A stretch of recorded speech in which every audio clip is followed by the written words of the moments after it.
বন্ধুরা চলে এসছে আজকে আবার একটা নতুন রেসিপি নিয়ে। আজকে হচ্ছে আমি এখন যেহেতু পটলের সিজন, একটু পটলের রেসিপি নিয়ে চলে এসছে। পটল আজকে আমি তিল দিয়ে বানাবো। বাড়িতে সবাই শুনলে বললো যে তিল দিয়ে কি আবার পটল রান্না হয় কখনো? হোক, এটা আবার কী রান্না হয়। তা আমি বলছি চলো ট্রাই করে দেখা যায় যে এই রেসিপিটা কেমন হয়।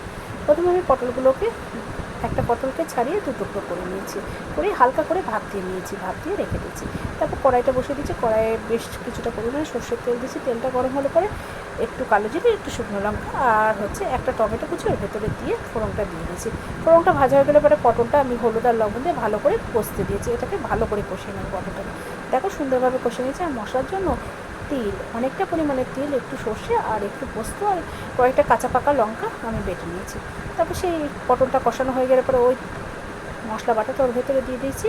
তারপর হচ্ছে একটুখানা হচ্ছে তোমার কাশ্মীরি লঙ্কার গুঁড়ো, একটু স্বাদ মতো চিনি, লবণ হলুদ তো আগে থেকে দেওয়া আছে। তারপর আমি মশলাটা দিয়ে ভালো করে কষিয়ে নিয়েছি যতক্ষণ তেল না ছেড়েছে।